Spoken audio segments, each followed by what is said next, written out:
Fine. So what is the income and expenditure account? ये क्या है? Let's understand.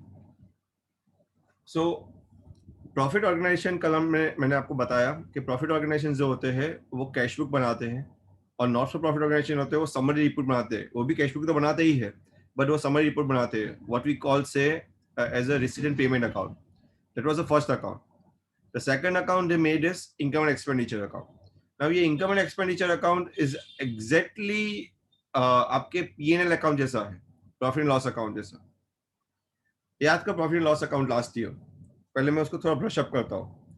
If you look at a profit and loss account carefully the last year, you will find कि उसमें आप current year के income और current year के expenditure लिखते थे, right?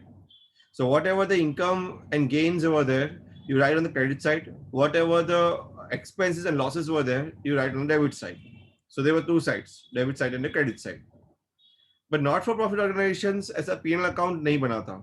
उसका जो अकाउंट बनता है उसका नाम क्या है? Income and expenditure account. So there is a difference, a big difference between income and expenditure and P&L account. But let's understand what the income and expenditure account says first. Now, not-for-profit organizations are not set up for the purpose of earning profit. वो profit earn के लिए नहीं बना है, और इसीलिए whatever the account they prepared, we call them as a income and expenditure. तो यहाँ पे वो they're not preparing profit and loss account. Instead, they prepare income and expenditure account at the end of accounting period. और उनसे जो निकलता है वो उसको प्रॉफिट नहीं बोलेंगे हम, नेट प्रॉफिट या नेट लॉस नहीं बोलेंगे. What will call them as a surplus और डेफिसिट. अगर ज्यादा कमाया तो उसको सरप्लस बोलेंगे, कम कमाएंगे या फिर घाटे करेंगे तो डेफिसिट बोलेंगे. Income and gains are credited to this account. जो भी इनकम और गेन्स हो गए वो ये अकाउंट में क्रेडिटेड हो गए, while the expenses and all the losses are going to be debited in this account, right? Now the difference between the two sides, either surplus, जैसे कि credit side if more, then debit side is called surplus. So let me explain you with the help of a board, right? So I'm sharing you my whiteboard, and what I'm going to do is I'm going to help you understand with the help of a board, right? So I'm sharing my whiteboard with you. I hope you can see my whiteboard. I'm scribbling in here. So this is kind of the account you're going to make, income and expenditure, and there will be a debit side, there will be credit side. But यहाँ पे debit credit नहीं बोलेंगे, हम क्या बोलेंगे? We call them as an expenditure and income. So expenditure will be on debit side, or you can say all expenses you're going to write on this side, and all income you're going to write on credit side. अगर income ये ज़्यादा होगी expenditure से, right? तो difference कहाँ पे आएगा? Difference यहाँ पे आएगा. Yes. उसको क्या बोलेंगे? सरप्लस. अगर इनकम ज्यादा होगी तो, इनकम ज्यादा है एक्सपेंडिचर कम है. फॉर एग्जांपल इनकम है आपका 4 लाख और एक्सपेंडिचर है फॉर एग्जांपल 3 लाख, तो 1 लाख का सरप्लस का डिफरेंस आएगा ना यहाँ. उसके विपरीत अगर एक्सपेंडिचर ज्यादा है, फॉर एग्जांपल इसको मैं ड्रॉप कर देता हूँ, एंड लेट्स से आप समझ लो कि एक्सपेंडिचर ज्यादा है यानी कि डेबिट साइड ज्यादा है, राइट, और इनकम कम है, तो डिफरेंस कहाँ पे आएगा आपका? क्रेडिट साइड पर. और उसको क्या बोलेंगे हम? डेफिसिट. ये क्लियर हो रहा है सबको? Yes. Yes, sir. Fine. Let me move back to the textbook again. So let's see what they say. So when the total of the credit side is more than the total of debit side, right, we call them as a surplus. And when the total of debit side is more than the total of credit side, we call them as deficit. Now, अगर कोई पूछे आपको, right, what is the income expenditure account, and you have to write a definition. ये bracket में मैंने लिखी है. Income and expenditure account is prepared at the end of the accounting period, matching revenue receipts with revenue income with revenue expenses, so that you can determine either you have earned surplus or you have earned or you have incurred deficit. या तो आपने surplus कमाया है या तो deficit incurred किया है. Okay, so income and expenditure account little bit different than PNL account, पर उसकी मेथोडोलॉजी एग्जैक्टली सेम है। जैसे आपको लास्ट ईयर भी याद था कि ये at the end of the year बनाया जाता है PNL account, similarly income and expenditure भी at the end of the year बनाया जाता है। दूसरा सबसे इंपॉर्टेंट पार्ट इसके अंदर ये है कि ये अक्रूअल बेसिस से लिखा जाता है। What is accrual basis? Accrual basis का मतलब ये है, जिनको अक्रूअल बेसिस समझ में नहीं आया हो लास्ट ईयर, उसको वापस में समझा रहा हूं कि अक्रूअल बेसिस का मतलब ये है कि भले ही आपके इनकम मिली हो या ना मिली हो, उससे कोई वास्ता नहीं है, आपका इनकम रेज होना चाहिए उस वक्त। It means income raising is more important than income receiving. Similarly expenditure का होना जरूरी है, नहीं कि एक्सपेंडिचर का पैसा जाना जरूरी है। सो अक्रूवल बेसिस का मतलब, अगर आपकी इनकम हुई है, हुई का मतलब इट मीन्स दैट यू, आपने कमाया है। कमाया का मतलब ये नहीं है कि आपको मिला ही होगा वो कमाया हुआ, अगर नहीं भी मिला है राइट, तो भी आपको उसको लिख देना है। एग्जाम्पल समझाता हूँ। फॉर एग्जाम्पल, कमीशन आपको मिलने वाला था राइट, 20,000 रुपए का, उसमें से 10,000 का कमीशन आपको मिला है, बाकी का 10,000 का कमीशन आपको नहीं मिला है फॉर एग्जाम्पल। तो जो 10,000 का कमीशन आपको जो नहीं मिला है, जो 10,000 का कमीशन नहीं मिला है, उसको भी लिखना है। सो कैसे लिखेंगे हम? जैसे हम लिखते थे लास्ट ईयर आउटस्टैंडिंग कमीशन की तौर पे राइट। कहने का मतलब कमीशन जो 20,000 का कमीशन है, मे भी हो सकता है उसमें से 10,000 का कमीशन आपको नेक्स्ट ईयर मिले, और भले ही नेक्स्ट ईयर मिले, इनकम कौन से साल की है? करंट ईयर की ना। तो करंट ईयर की इनकम अगर है तो लिखनी है, पर करंट ईयर के अलावा कोई इनकम अगर आपको मिलती है तो नहीं लिखनी है। वापस रिपीट कर रहा हूं, आपको सिर्फ और सिर्फ यहाँ पे करंट ईयर के ही इनकम और करंट ईयर के ही एक्सपेंडिचर लिखे जाएंगे। करंट ईयर के अलावा कोई इनकम और एक्सपेंडिचर आते तो आपको लिखना नहीं है। जैसे प्रीवियस ईयर की इनकम आपको ये साल मिली, you don't have to write it down. Next year की इनकम आपको ये साल मिली, you don't have to write it down. पर आपको ये साल की इनकम नेक्स्ट ईयर मिली, इनकम तो ये साल की है ना, और मिली नेक्स्ट ईयर, तो लिखना है because it is of this year. तो करंट ईयर की इनकम आपको लिखनी है और करंट ईयर के एक्सपेंसेस लिखने हैं। तो यहाँ पे क्या लिखा है? नंबर 1 पॉइंट, किसी को भी समझ में नहीं आया हो मैं जो बोल रहा हूँ, please raise your hand right. आप बेझिझक आपका हाथ ऊंचा करके मुझे पूछ सकते हो।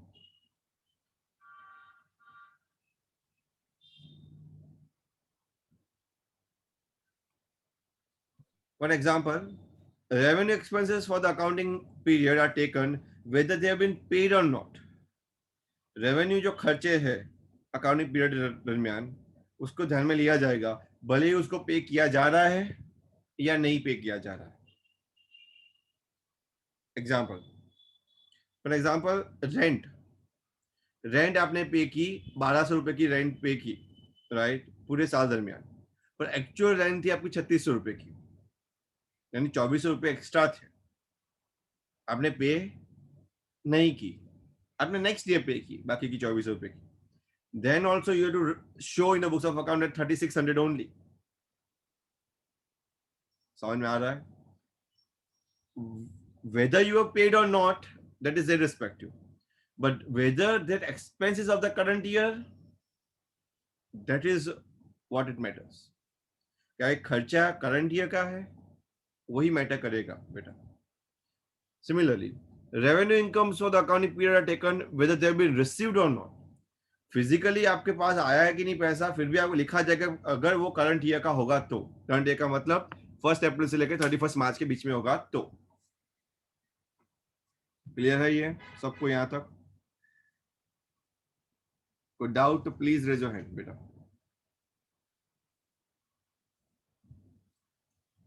समझ में आ रहा है सबको? शुभ, आची, Hetvi,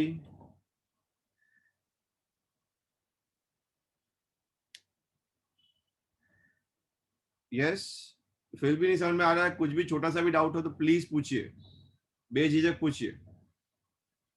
Because you are going to do the sums, I'm not going to do the sums. I'm going to, yes, definitely I'm going to do a sum in here. I'm going to make you sure that you understand it properly. But at the end of the day, आपको घर पे सम आपको ही करने हैं, right? So if you don't understand, please ask me. Feel free to ask me. Third, non-cash expenses such as depreciation are accounted. यहाँ पे ऐसा जरूरी नहीं कि सिर्फ कैश एक्सपेंसेस ही आपको लिखने हैं, नॉन कैश एक्सपेंसेस भी आपको लिखने हैं। अगर वो नॉन कैश एक्सपेंसेस ये साल के हैं तो नेक्स्ट ईयर के नहीं लिखने हैं, प्रीवियस ईयर के भी नहीं लिखने, सिर्फ ये साल के।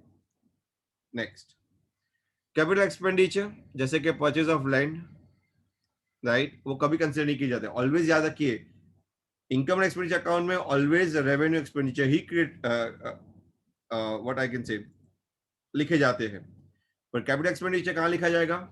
It will be shown in the balance sheet. Capital income भी कहाँ लिखी जाएगी? It will be shown in balance sheet. All the revenue incomes and revenue expenditure are shown in income and expenditure account. याद रखिए, capital incomes और receipts जैसे कि donation और specific, they are not considered in income and expenditure, they are considered in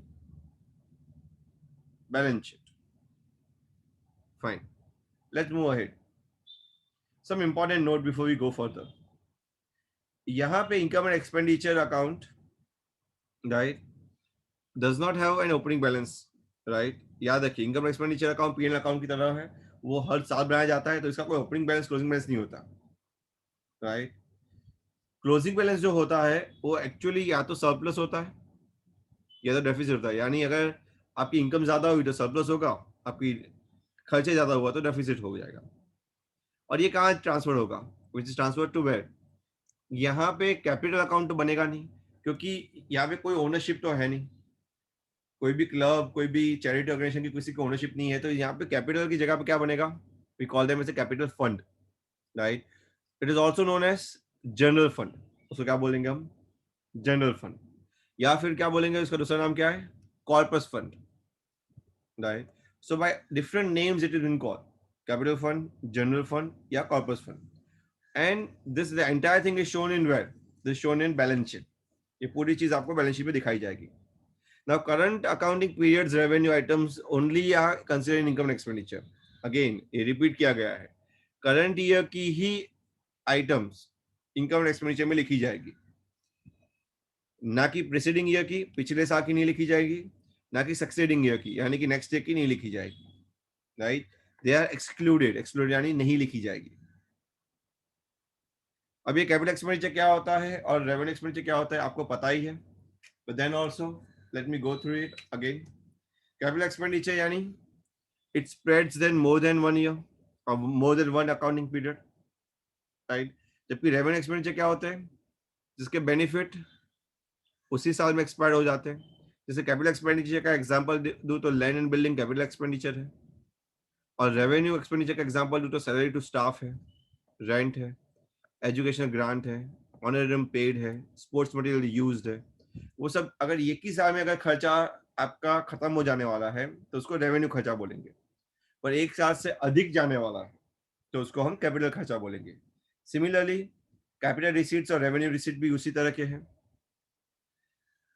receipts which are not revenue receipts उसको capital receipt बोला जाता है। उसका मतलब ये भी है कि जो receipts with in the year आपको मिल रही है और हर साल रिकरिंग मिलेगी तो रेवेन्यू रिसीट्स है। जैसे कि हर साल एंट्रेंस फीस मिलती है, subscription for the year of the members, general donation मिलते हैं, rent received, sale of furniture, ये हर साल करते हो ये सब इनकम, ये हर साल आपको मिलती है तो रेवेन्यू रिसीट है। पर कोई रिसीट ऐसी होती है जो कभी कभार मिलती है, राइट, और वंस इन लाइफ टाइम है, राइट, या फिर कुछ स्पेसिफिक पर्पस के लिए मिलती है और डोनर का कुछ स्पेसिफाइड पर्पस है आपको देने के लिए, तो वैसी रिसीट्स को हम कैपिटल रिसीट्स बोलेंगे। जैसे कि life membership fee, corpus donations, building fund, receipts from the sale of fixed assets, ये सब कैपिटल रिसीट्स। समझ में आ रहा है? ये सब पिछले साल का ही बेस है, पर वापस मैं समझा रहा हूँ। क्लियर है ये बेस सबको? यस और no? Yes sir. Okay, fine. Now features of nominal income and expenditure account. Features फटाफट समझ लेते हैं कि इनकम एंड एक्सपेंडिचर कैसे लिखा जाता है, उसका नेचर है नॉमिनल अकाउंट का। नॉमिनल अकाउंट के रूल क्या है आपको पता है? Yes, what's the nominal account rule is? Anyone?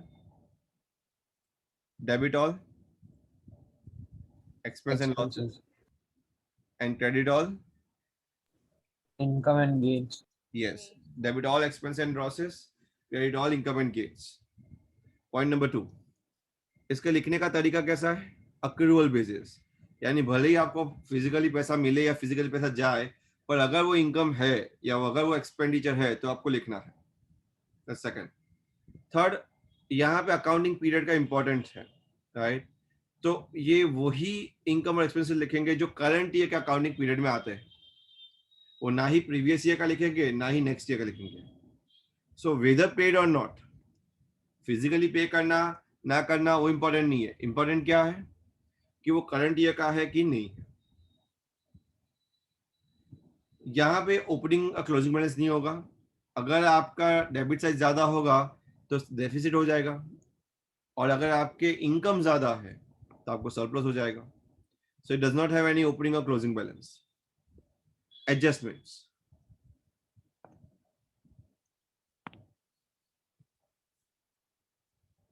just a minute. Fine. Adjustments. This account is prepared on the accrual basis. Accrual basis का मतलब है कि मे बी इसके एडजस्टमेंट होंगे, प्रीपेड के एडजस्टमेंट होंगे, आउटस्टैंडिंग के एडजस्टमेंट होंगे, तो ऐसे एडजस्टमेंट आपके आते जाएंगे। जैसे हम पीएनएल अकाउंट में करते थे वैसा सेम इनकम एक्सपेंडिचर अकाउंट में भी एडजस्टमेंट होगा। इसका फॉर्मेट है, फॉर्मेट को ध्यान से देखिए आप, राइट? इसके हर एक चीज को हम आराम से समझते हैं फॉर्मेट के। आज मैं आपको इनके सम नहीं दूंगा, आज भी मैं आपको रिसिस्टेंट पेमेंट के ही सम दूंगा, पर स्लोली स्लोली हमको इस फॉर्मेट को समझना पड़ेगा और धीरे धीरे हमको इसको ग्रेस भी करना पड़ेगा, राइट? तो आज का काम आपका यही है कि आपको ये फॉर्मेट को अच्छे से समझ लेना है, ये कौन सी चीज कहाँ आएगी। मैं हर एक चीज समझा देता हूँ वापस, लाइन आइटम्स, राइट? उसके बाद हम एक बेसिक सा सम करते हैं जिसको हम बोलते हैं इलस्ट्रेशन 4, राइट? बेसिक सा सम आज हम देखते हैं कि कैसे किया जाएगा उसको। But look at a format first and foremost. पहला दिया है सैलरीज एक्सपेंडिचर में, राइट? अभी सैलरीज में दो चीज आपको दी गई है अंदर इन कॉलम में, add outstanding at the end and less outstanding at the beginning. क्या मतलब हुआ ये आउटस्टैंडिंग एट द एंड और आउटस्टैंडिंग एट द बिगिनिंग? थोड़ा समझते हैं। तो मैं क्या कर रहा हूं इसको समझने के लिए, ये जो फॉर्मेट है इसको कॉपी करके मेरे व्हाइट बोर्ड पे ले जा रहा हूं मैं इसको, right? So let me copy this,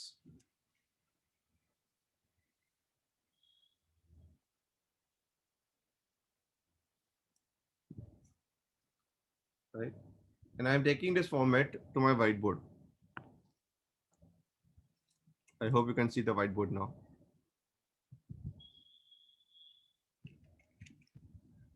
Yes, sir.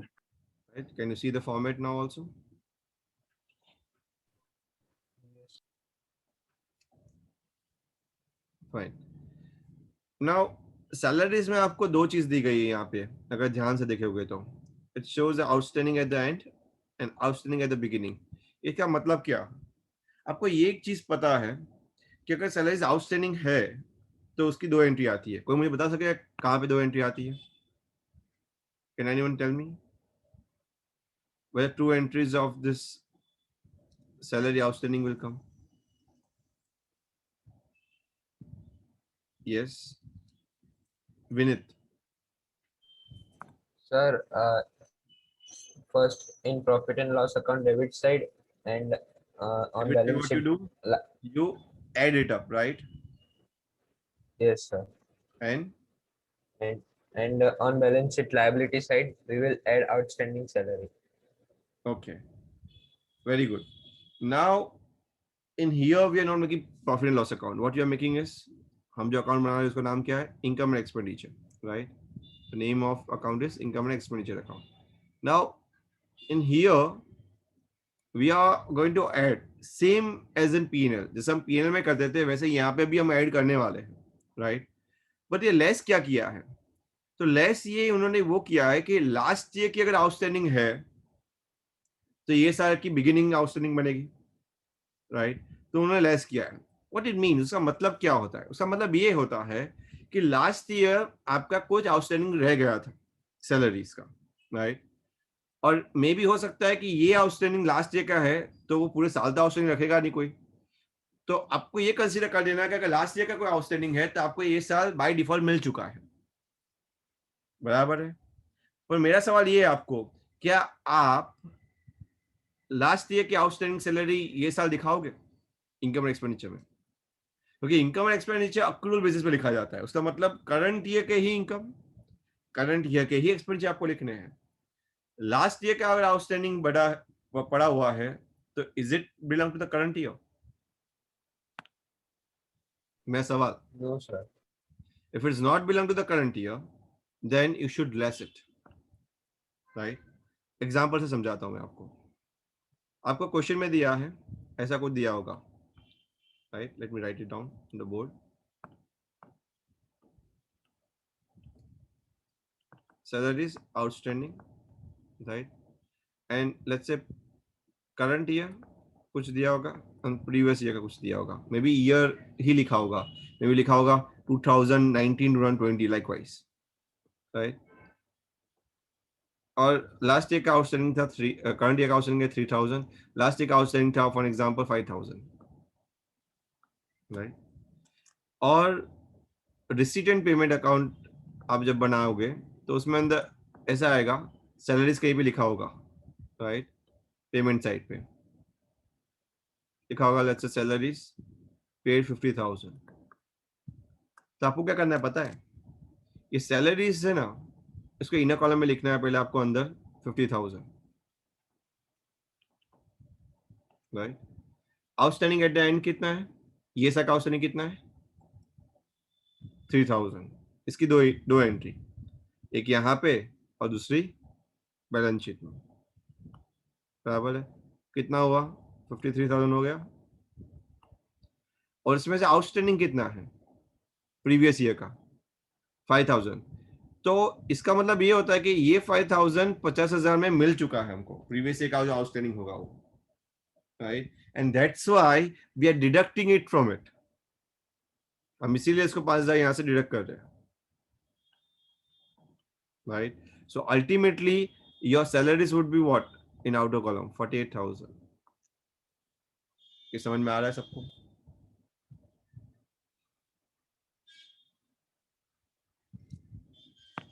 Yes. We'll do the sum and we'll see to it. Yes. But अभी के लिए आपको अंडरस्टैंडिंग हो रहा है basic? I hope so. Fine. Let's go with the other line items of income and expenditure account. All line items हम देखते हैं पहले। जैसे कि all line items कौन कौन सी है? रेंट है, रेंट खर्चा है हमारा, we need to show.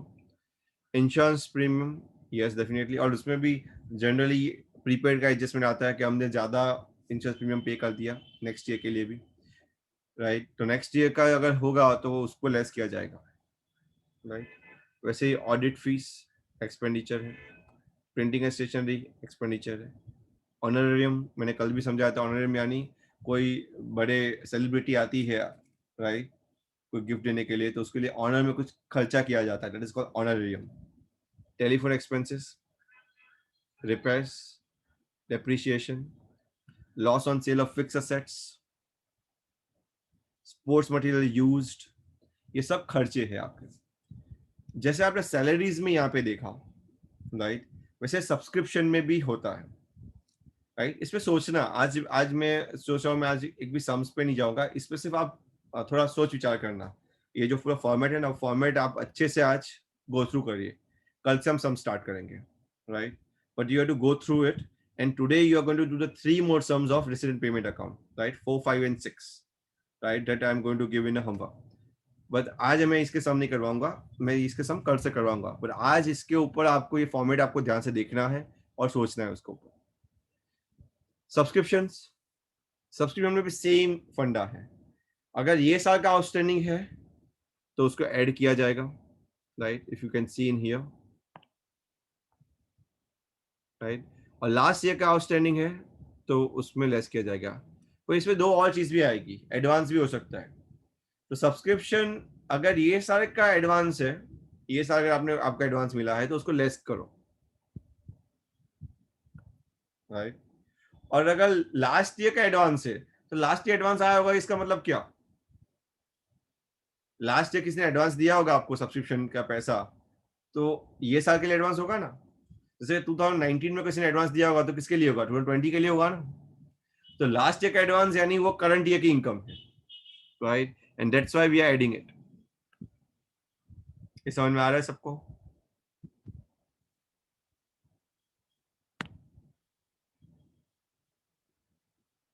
Yes, इसमें कोई डाउट?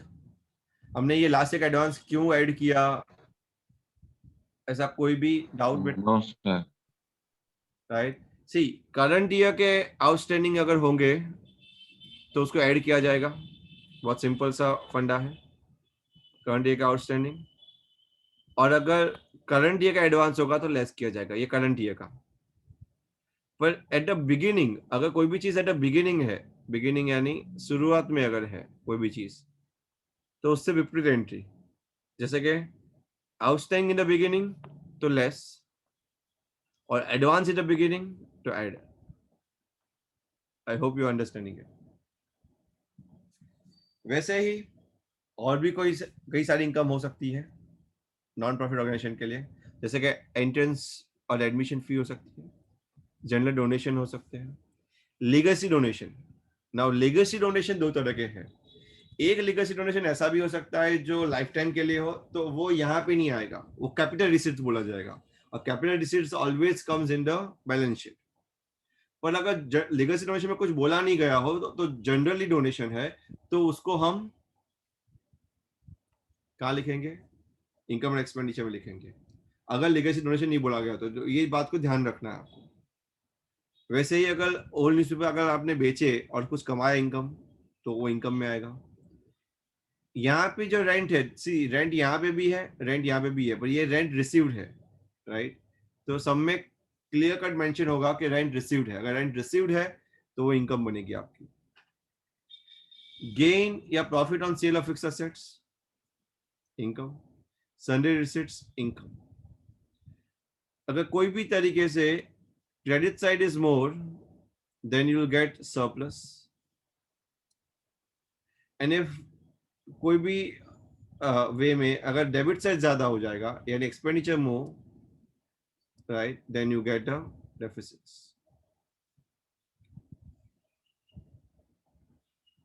ये समझ में आ रहा है ये फॉर्मेट सबको? Yes everyone? Yes, sir. Yes, sir. Right. Fine. I'm not going to go further. Tomorrow we'll go with illustration 4. And right now, okay, tomorrow only we'll see illustration 4, and then I'll go with a little bit more theory, right? But right now I just go with income and expenditure account and profit and loss account, right. उन दोनों के बीच में क्या अंतर है वो आज हम समझ लेते हैं, and then I close it. Difference between income and expenditure account and profit and loss account. Income and expenditure account क्या होता है?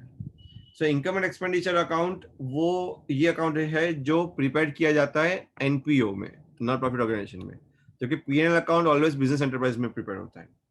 याद रखिए, इनकम एंड एक्सपेंडिचर में कभी भी कोई ऑब्जेक्टिव किसी को प्रॉफिट बनाने का ऑब्जेक्टिव नहीं होता है, इसीलिए अगर इनकम ज्यादा है तो सरप्लस बोलेंगे और खर्चा ज्यादा है तो डेफिसिट बोलेंगे। जबकि प्रॉफिट एंड लॉस अकाउंट में अगर आप देखोगे, so there is always an objective to earn profit, इसीलिए यहाँ पे नेट प्रॉफिट और नेट लॉस का जिक्र किया जाता है। मेथड अगर हम देखें कि receipt and payment account, if you see receipt and payment account, उस पे ऊपर से ही बेसिस पे से ही इनकम एंड एक्सपेंडिचर को क्रिएट किया जाता है। जबकि यहाँ पे क्या है, प्रॉफिट लॉस में रिसीट एंड पेमेंट अकाउंट जैसे कोई अकाउंट नहीं है, हमको ट्रायल बैलेंस की बेसिस पे से हमको प्रॉफिट लॉस अकाउंट क्रिएट करना होता है। यहाँ पे अगेन बैलेंस, यहाँ पे बैलेंस को सरप्लस से डेफिसिट बोला जाएगा, यहाँ पे नेट प्रॉफिट या नेट लॉस बोला जाएगा, राइट। एक लास्ट डिफरेंस, रिसीट और पेमेंट यानी कि जो हमने पहला अकाउंट देखा वो, और इनकम एंड एक्सपेंडिचर अभी का अकाउंट देखा वो दोनों के बीच में क्या अंतर है वो भी समझ लेते हैं। Receipt and payment account cash and bank balances दिखाता है, जबकि ये क्या दिखाता है आपको? सरप्लस और डेफिसिट दिखाता है। रिसीट एंड पेमेंट अकाउंट का नेचर क्या है? वो कैश अकाउंट है, यानी वो रियल अकाउंट है, जबकि इनकम एक्सपेंडिचर अक्रूवल बेसिस से लिखा जाता है। ये कहने का मतलब ये नॉमिनल अकाउंट है। फॉर्म कैसा है? यहाँ पे रिसीट्स को डेबिट साइड पे लिखा जाएगा और पेमेंट को क्रेडिट साइड पे लिखा जाएगा, जबकि यहाँ पे एक्सपेंसेस को डेबिट साइड लिखा जाएगा, राइट? एक्सपेंसेस और लॉसेस को डेबिट साइड पे लिखा जाएगा और क्रेडिट साइड पे क्या लिखा जाएगा?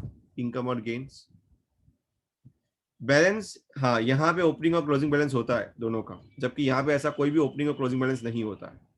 There is no balance in the beginning not in the end. हम अगर ऐसा बैलेंस होगा भी तो हम उसको सरप्लस और डेफिसिट बोलेंगे।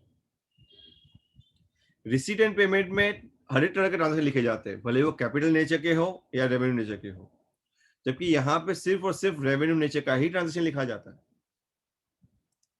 रिसीट एंड पेमेंट में हर तरह के ट्रांजेक्शन लिखे जाते हैं, पास्ट ईयर के भी, करंट ईयर का भी।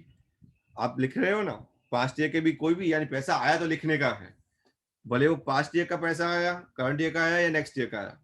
जबकि यहाँ पे सिर्फ और सिर्फ करंट ईयर के ही ट्रांजेक्शन को लिखा जाएगा, पिछले साल का नहीं, नेक्स्ट ईयर का भी नहीं। रिसीट एंड पेमेंट में कोई तरह के एडजस्टमेंट्स नहीं होते, नो एडजस्टमेंट्स, जबकि यहाँ पे एडजस्टमेंट्स होते हैं, right? So adjustments are made, जैसे कि प्रीपेड एक्सपेंस का एडजस्टमेंट है, आउटस्टैंडिंग एक्सपेंस का एडजस्टमेंट है, वैसे एडजस्टमेंट यहाँ पे किए जाते हैं। किसमें? Income and expenditure account. Depreciation, see receipt and payment में सिर्फ कैश आइटम लिखी जाती है, रोकड़ा आया तो लिखने का, रोकड़ा गया तो लिखने का, यानी यहाँ पे non cash items you are not going to write it down. जबकि in here, in income and expenditure account you also write non cash items, right? Because वो नॉन कैश आइटम्स क्यों लिखे जा रही है? Because it is just for the current year. अगर current year के कोई भी खर्चे है, भले वो कैश है या नॉन कैश है, आपको लिखनी है। जैसे कि डेप्रिसिएशन है, वो एक तरह का खर्चा तो है, भले वो कैश खर्चा नहीं है पर खर्चा तो है, और इसीलिए you have to right. Are you getting it? Yes?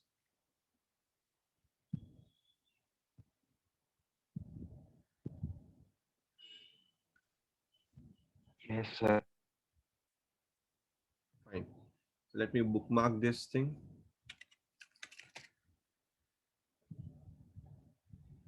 हमने यहाँ तक क्लोज किया, कल हम बैलेंस शीट पे जाएंगे, और आज मैं प्रैक्टिकल प्रॉब्लम्स में आपको दे रहा हूँ, राइट? तो 1 2 3 आपने कर दिया है ना, आज 4 5 6 आप करोगे, right? 4th 5th and 6th clear? 3 करोगे आप, okay? Yes, sir. sir. Fine, I'll keep an adjust. Okay, Archie, now you are getting it, how to put the assignment? Yes, sir. Fine, beta. Okay, any doubts, any queries regarding anything, you can ask me now.